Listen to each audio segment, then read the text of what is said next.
right. Thank you.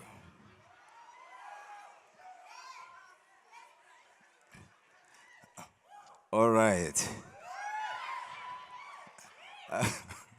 Okay, a very good afternoon. I know that I'm standing. Yes, I want to be in the dark. All right. As she had said, I'm standing in for Mrs. Mapifo Anu Frimpong. Uh, ish, I'm wearing glasses and I heard somebody talking about disability, so I'm a bit uh, disabled. All right. So here is how it's going to go. This is a presentation by the CEO of TETA. Let's hope the technology works. So I want you to look at me as the CEO, and how you listen to me as if she is speaking. That will allow you then not to ask questions when I become myself at the end. Are we okay with that?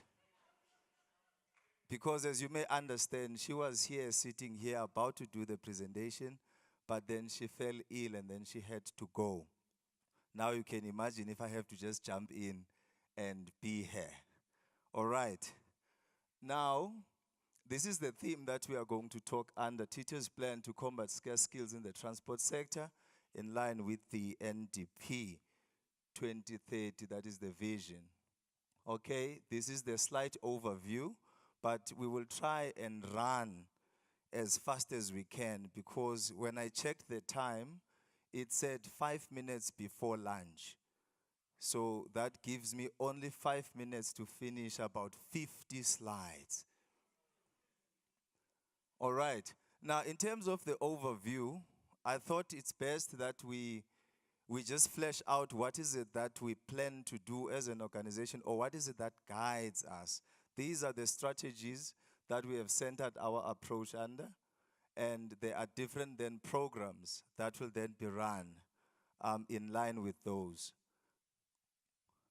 Okay, now with this slide, I'm not sure if it's visible to everyone, but it does then highlight in terms of the priorities,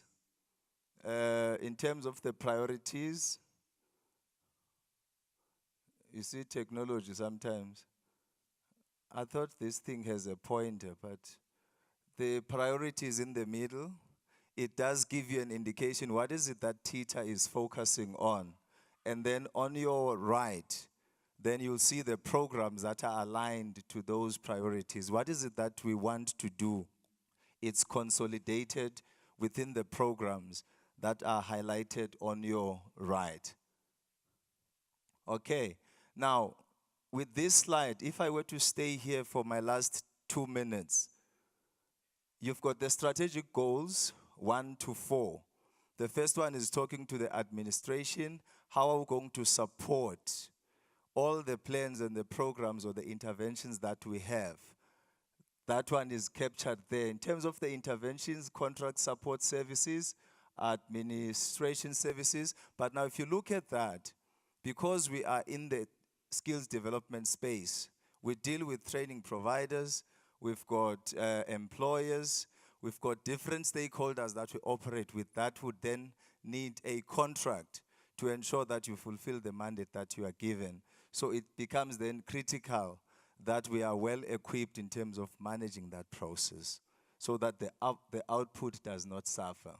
Now, skills planning and research, in terms of our strategic goal 2, you look at the industry, labor research, the impact studies. That is where we gather the information in terms of what is lacking in the industry. What sort of skills, because we are talking about scarce skills, what sort of skills are needed in the industry. That is when we embark and commission research with different institutions. Now, goal 3 becomes the hub of all the activities that we do in terms of the programs that we run. You look at bursaries, learnerships, skills programs, internships, work experience, small business support, career guidance. Now, the whole presentation revolves around those. How do we discharge those? Now, if you're looking at then addressing this, we need to be sure that how we roll out these, it's in sync with what is in the industry as we speak. Because the gap, for instance, if you look at the bursaries that we issue, if you issue a bursary for somebody to start at a university, once they complete studying and have the degree, what then happens? An employment has to be created somewhere. But can TETA then create the employment? The answer is a resounding no. That means as much as we can fund these programs to ensure that we've got skills that are ready to address, that is the targets of the NDP, if the employers are not available to actually take up the opportunities that come and place these learners or graduates, then we are going to sit with a problem of then the skilled individuals who cannot be placed anywhere. So that remains then a challenge. That says we must then look at this even deeper. All right, the last one, which is number 4, is it relates to quality assurance. But we don't only quality assure, but we look at how do we capacitate the institutions that offer this training, like the TVET colleges. Because the TVET colleges also offer some of the programs that we need in terms of skills development. All right, I'm not sure if I'm still in keep with my 2 minutes, but I'm, 40 slides now to finish. So please bear with me.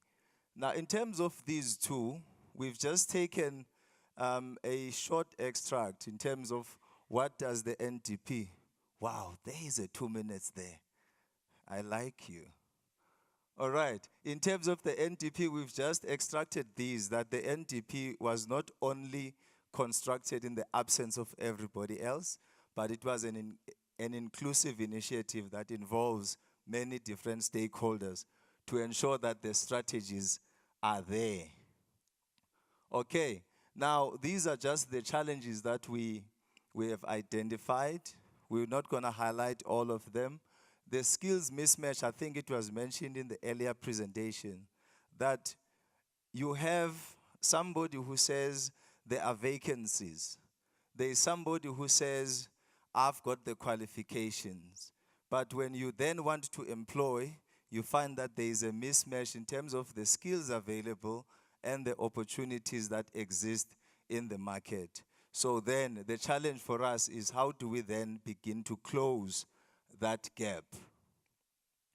All right, this is just reflecting the target as of 2015, that the transport sector should have at least employed about 948,000 employees, but we were sitting at 898, which gives us what, about 50,000 below the actual target.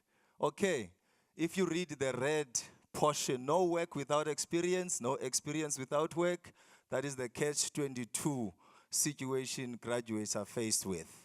And it's the reality that, yes, you can be trained and be ready, but the question is there an opportunity for you to then be employed by somebody? Because the company says, I want profit, and you want a job. In order for me to employ you, give me the experience. And where is that experience going to come from if you can't employ me? So we are sitting on the skills development side saying, let's train and let's develop the nation.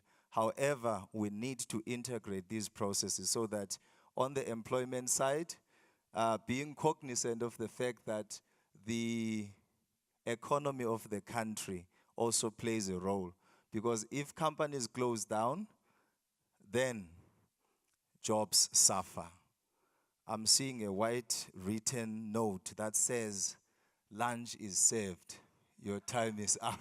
All right. So I had to run a marathon to try and flesh out all of these to accommodate those people who want to service their stomachs.